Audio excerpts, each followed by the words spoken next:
What's up, everybody? Welcome to Bios3 Raw TV. I gotta get Brady. I hear you over there. Click, click, click. Take Brady for a walk and then get to the gym. But before I head to the gym, I want to make this video real quick. I just got another email from an individual. And it's actually an email I get quite a bit. That's why I'm addressing it in a video at this point. And, you know, they sent me their program and they were talking about, you know, this is what I'm doing here, this. And the question that he got was, how much should I be gaining and what is a good rate to gain muscle at? And I kind of stepped back and I said, you know what? I don't think many people are addressing this. You know, I think a lot of people say, you know, like you should shoot to gain like 1 pound per week, or, you know, it's not really specifically muscle. You know, people say they look at to try to gain weight on the scale, like 1 pound per week. There's one thing that's a fact is you cannot force muscle tissue to grow. You're not going to force feed your body and all of a sudden it's going to grow more muscle. Now, that being said, what is a good rate to grow? I mean, even if you put on 2 pounds of solid muscle in 1 year, you're going to look drastically different. It's going to look completely different on your frame if you gain 2 pounds. I mean, I've seen it happen time and time again. Natty competitors, non-natty competitors, doesn't fucking matter. But year to year, when they're, you know, even a pound heavier, they've gained a couple of pounds and they're a little bit leaner, but they're only 1 pound heavier on the scale. They look drastically different from year to year. Now, the big determining factor as to how fast you're going to gain is genetics. Period. Hands down. That's it. Your genetics are going to dictate how fast you grow. There's nothing you can do about that. That's just how it is. You do have to train for your genetics. You know, you have to eat right. You have to do these different things. But, you know, you're not going to be able to fight against your genetics. Now, at what rate should you gain? I don't really know, to be honest with you. I think there's actually, you know, to be 100% honest with you, I think there's times of the year where myself and other people, we're training our asses off and we're not really growing. Then there's other times of year that, you know, we feel like, you know, we're training hard, but not as hard as we were before, and we are growing and making progress. So, you know, it goes through like phases, and I'm not really sure whether it has to do like biorhythms and stuff like that, but, you know, some people are like, well, it's if you're on a cycle or off a cycle, Jerry. Well, that, you know, of course that matters, but the bottom line is I think it actually, you know, throughout the year, and I don't have any proof of this, there's no fucking documentation, but I notice I would actually grow the most between, you know, my birthday, well, up to my birthday, which is in December 12th, between September to December, I would actually grow the most amount of muscle, height. When I was younger, my mom kind of pointed out when I was younger, I think I talked about this in a video before, that she would buy me school clothes to start the year at school in September. By December, they didn't fucking fit. I would grow the whole time between then. She'd buy me new clothes in December around my birthday, and they would fit like the entire rest of the year.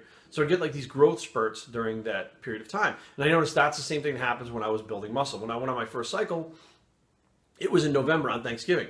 That's right around that time where I hit my natural growth spurt. Now, my training partner at that time went on the same stuff that I was on. It was 1 cc of Sustanon, and in the middle of it, 1 cc of Primatest. So it went from 250 to 500 milligrams back down to 250. And in 10 weeks, I gained 60 plus pounds. No shit, no joke. You know, whereas he gained, I think, 15 or 20 something pounds. And that basically boiled down to the fact that genetically, and I don't even think it was genetics to where he builds muscle better or faster, or I build muscle better or faster. The genetic response to the drugs is what made me gain faster than he did. And I hit that 230 pound mark, and I think he always had a hard time hitting 230, if he even did hit 230. I went past 230, hit 250 up to 270.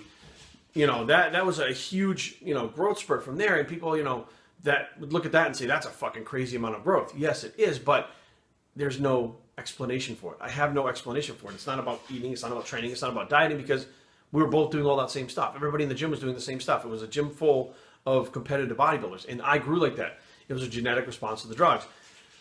When I go, let's say I went on a cycle now, I'm around 200 pounds. I'll get to 240 pounds like that. Whereas other people only gain 10 pounds, 5 pounds, whatever the case is. Y'all gain 40 pounds very quickly on that stuff. Genetic response to drugs, genetic response to muscle stimulus, genetic response, the way protein synthesis happens and muscle growth happens. All of it is a genetic response. So it's going to vary from person to person how much you gain and how fast you gain it. Just like fat loss, I do believe people with faster metabolisms who are naturally quote-unquote skinny, if they bulk up, they're going to be able to get lean faster than a person who is naturally bulkier, naturally fatter. They're going to be able to do it easier. So they may lose 3 to 4 pounds a week, whereas the person that was obese, or not obese, but a little bit fatter, may only lose 1 pound a week. So therefore, you know, one person's going to get discouraged saying the other person lost more than I did. You can't compare yourself to other people. You can't have a measuring stick to your body and what's going to happen with your body with other people and things. So you're going to have to literally figure it out for yourself. If you're tracking your progress for 6 months, at the end of 6 months, you said, okay, I gained, you know, 4 pounds on the scale or 3 pounds on the scale. One of that is muscle. You track it for the next 6 months and you have the exact same results. That's about the rate that's good for you. Let's say you track it for 6 months, you get that 1 pound of muscle gain. You track it for another 6 months, you get 3. You track it for another 6 months, it goes back down to 1. What's a good rate? The 3 pounds is actually a good rate, but the average is probably going to be about 1. So, you're going to have to figure it out for yourself, and it's going to take a while. This is not a sprint, this is a marathon. You have to realize that, most of us out there, our bodies are not going to respond like the pros, where you gain a shitload of muscle, 70 pounds of muscle, and you're fucking on stage and you're shredded. It's just not that way. If you're asking me the question, is this a good rate of gaining? You don't have those elite genetics. There's no question when you have those elite genetics where you build muscle so fast that you're going to be a pro. There's no question about it. Within 2 years, you look like a pro. That's just how it is. On drugs or off drugs, it doesn't matter. You look different than everyone else and you progress faster than everyone else. So, actually, there's a good little story time we'll throw in there. We got a little bit of time left on here. So I had a buddy who was 200 pounds, very lean, in the gym. And this is going back to like 2000 or whatever. Maybe even before 2000. I think it was before I went to Mexico down there and got married by accident. Anyways. And he was asking everybody, for steroids. I knew him from the gym. He's like a friend from the gym. And everybody turned him down. They're telling him, no. So I asked a couple of people, I said, why didn't you give that kid some stuff he was looking for? He's going to get something that's going to be bad. I said, man, look at that motherfucker. Look at what he looks like already. You know what's going to happen if he goes on? And I was like, what's going to happen? They go, he's going to look better than all of us. I'm like, who fucking cares? Now, the flip side is maybe he won't. Maybe his genetic response to the drugs won't be, what you think it is.